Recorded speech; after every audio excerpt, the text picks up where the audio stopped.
అందరికీ నమస్కారాలు మిత్రులారా. నేటి భారతీయులకు ఎంతమందికి తెలుసు మన పూర్వీకుల ఈ విజ్ఞాన సంపద, మన పురాతన భారతీయులు రాసినటువంటి శాస్త్రాలు, మనకు తెలియని మన పూర్వీకులు మనకు అందించినటువంటి అపూర్వ గ్రంథ శాస్త్ర రాజములు, మన పురాతన భారతీయులు రాసినటువంటి శాస్త్రాలు చూస్తుంటే నేడు మనకు ఇవి ఎలా అందకుండా పోయాయా అని ఆశ్చర్యంతో పాటు కాస్త బాధ కూడా కలగక మానదు. దానిలో మొట్టమొదటి అక్షర లక్ష. ఈ గ్రంథం ఒక ఎన్సైక్లోపీడియా గ్రంథం. రచయిత వాల్మీకి మహర్షి. రేఖాగణితము, బీజాగణితము, త్రికోణమితి, భౌతిక గణిత శాస్త్రం మొదలైన 325 రకాల గణిత ప్రక్రియలు, ఖనిజ శాస్త్రం, భూగర్భ శాస్త్రం, జలయంత్ర శాస్త్రం, గాలి, విద్యుత్తు, ఉష్ణములను కొలిచే పద్ధతులు మొదలైనవి ఎన్నో విషయాలు ఇందులో తెలుపబడ్డాయి. రెండవది శబ్దశాస్త్రం. రచయిత ఖండిక ఋషి. సృష్టిలోని అన్ని రకాల ధ్వనులను, ప్రతిధ్వనులను ఇది చర్చించింది. ఇందులోని 5 అధ్యాయాలలో కృత్రిమంగా శబ్దాలను సృష్టించడం, వాటి స్థాయి, వేగాలను కొలవడం వివరించారు. మూడవది శిల్పశాస్త్రం. రచయిత కశ్యప ముని. ఇందులో 22 రకాల అధ్యాయాలు ఉన్నాయి. 307 రకాల శిల్పాల గురించి 101 రకాల విగ్రహాలతో కలిపి సంపూర్ణంగా చర్చించారు. గుళ్ళు, రాజభవనాలు, చావడులు మొదలైనటువంటి నిర్మాణ విషయాలు 1000కి పైబడి ఇందులో ఉన్నాయి. ఇదే శాస్త్రంపై విశ్వామిత్రుడు, మయుడు, మారుతి మొదలగు ఋషులు కూడా చాలా విషయాలు ఇందులో చర్చించబడ్డాయి. శూపశాస్త్రం నాలుగవది. రచయిత సుకేషుడు. ఇది పాకశాస్త్రం.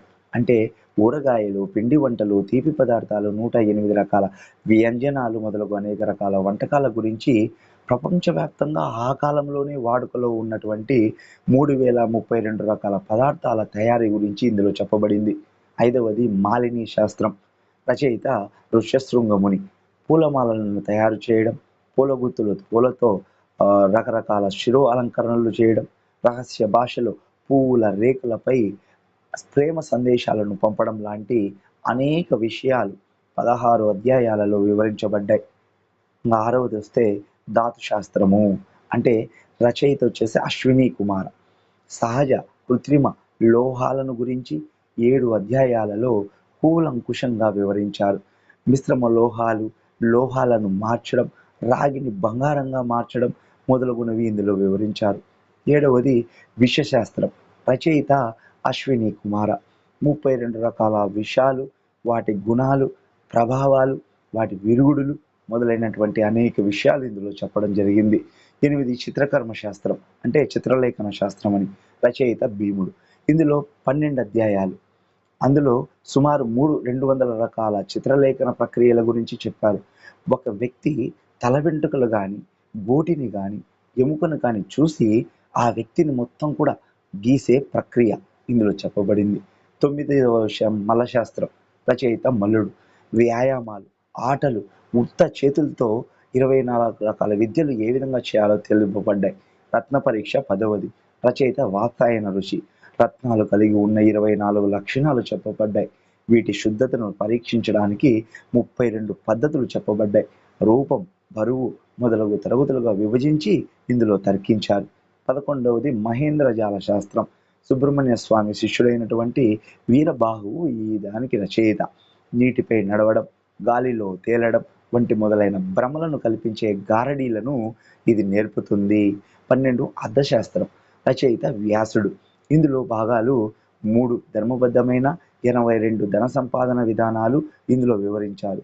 13వది శక్తితంత్రం. రచయిత అగస్త్యముని. ప్రకృతి, సూర్యుడు, చంద్రుడు, గాలి, అగ్ని మొదలైనటువంటి 64 రకాల బాహ్య శక్తులు, వాటి ప్రత్యేక వినియోగాలు ఇందులో చెప్పబడ్డాయి. అణువిచ్ఛేదనం ఇందులోని ఒక భాగమే.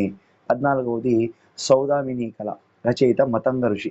నీడల ద్వారా, ఆలోచనల ద్వారా అన్ని కంటికి కనపడే విషయాలను ఆకర్షించే విధానం ఇందులో చెప్పబడింది.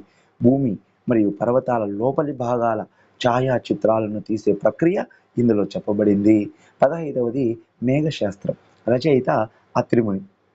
12 రకాల మేఘాలు, 12 రకాల వర్షాలు, 64 రకాల మెరుపులు, 33 రకాల పిడుగులు, వాటి లక్షణాల గురించి ఇందులో చెప్పబడింది. 16 స్థాపత్య విద్య. అథర్వణ వేదంలోనిది. ఇంజనీరింగ్, ఆర్కిటెక్చర్, కట్టడాలు, నగర ప్రణాళిక మొదలైన సమస్త నిర్మాణ విషయాలు కూడా ఇందులో ఉంటాయి.